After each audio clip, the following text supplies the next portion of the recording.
7월 30일 화요일 예레미야 41장 1절부터 18절까지의 매일 성경 가이드 시간입니다.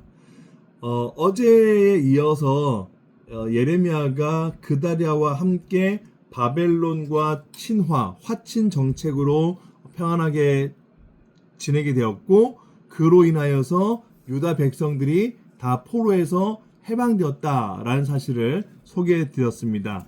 그런데 그 뒷부분에 대한 이야기를 사실 제가 하지 않았거든요. 그게 무슨 내용이었냐면, 요하난이 그다랴에게 찾아갑니다.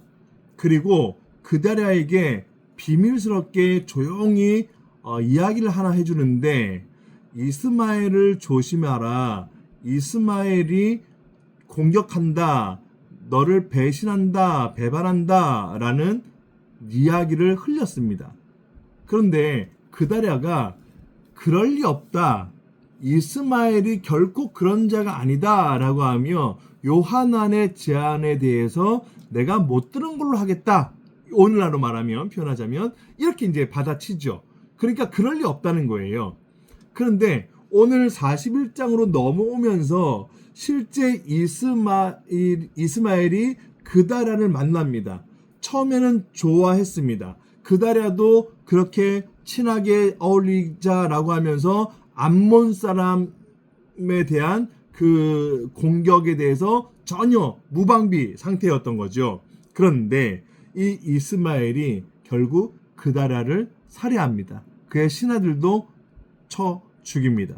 심지어는 이 이스마엘이 성전 순례를 하러 온 사람들, 즉 유다 사람들 그들도 구덩이에 시신을 다 묻어버리는 아주 극악무도한 행위를 하고 맙니다.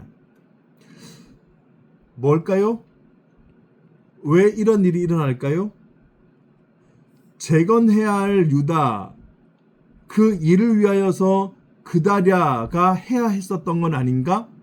라고 생각하며 기대를 가졌던 독자들 입장에서는 이건 있을 수 없는 일, 말도 안 되는 일이 벌어진 겁니다. 생각지도 못한 배신을 당한 거죠. 자, 이렇게 딱 봤을 때 이 매일 성경에서 언급하고 있는 내용의 핵심 요지는 무엇이라는 말씀일까요? 배신당할 수 있다라는 사실일까요? 사실은 엄밀하게 말하면 배신당하는 내용이 중요하지 않습니다.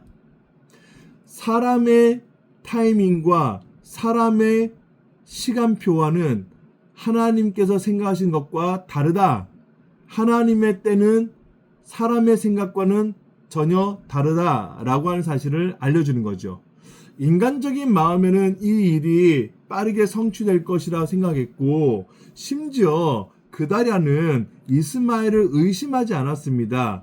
오히려 화친하면서 잘 지낼 수 있기를 바랐습니다. 왜 그렇게까지 생각했을까요? 보십시오. 바벨론, 엄청 강대국이었던 나라 아니었습니까? 그 나라도 선대하니까 그들이 우리와 화친하며 지내는 일들을 경험했기 때문입니다. 그런 그다랴의 입장에서는 옆에 있는 암몬 자손 뭐라고요? 바벨론에 비하면 아무것도 아닌 이방의 조그만 족속 아닙니까? 그러니 이 사람들에게 화친을 제안하고 잘 지낼 수 있다는 건 그다랴의 입장에서는 너무나 아주 쉬운 일이라고 생각했을 겁니다. 그렇다고 해서 만만하게 대했다라는 건 아니에요. 그런데 중요한 점은 뭐냐면 그 그다랴가 자신의 때에 이 유다의 재건을 꿈꿨던 어떤 상황이었으나 이루어지지 않았다는 거예요. 배신당하여 죽임을 당했다는 거죠. 여러분, 이런 일들이 저와 여러분들 주변에서 많이 일어나고 있지 않습니까?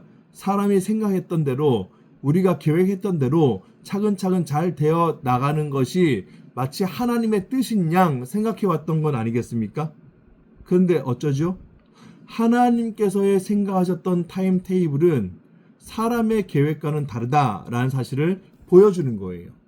이 일이, 오늘 말씀에서 일어난 일이 결국 요하난으로 하여금 다시금 이 유다를 재건할 수 있도록 하기 위한 하나님의 택하신 사람이다라는 사실을 알려주는 내용입니다. 예레미야와 함께요. 그래서 예레미야를 통하여 여호와께 간구하게 하고 여호와께서 이 일 가운데 어떻게 행하실지를 목도해보자 라는 내용이 오늘 41장의 내용이라는 사실을 기억하시면서 사람과 하나님의 뜻은 다릅니다. 사람이 기대했다, 사람이 될 것이다 라고 했다 할지라도 여호와께서 아니고 하나님의 때가 아니다 라고 하는 일들은 그때 이루어지지 않는다 라고 해도 우리는 당황스러워하지 않아야 합니다. 이 내용이 오늘 매일 성경의 이 가이드의 중점 요소라고 할 수 있겠습니다. 오늘 하루도 이 말씀을 잘 묵상하시면서 지내시는 귀한 성도님들 되시길 바라고 수련회 얼마 남지 않았습니다. 계속 기도해 주시면 감사하겠습니다. 평안하십시오.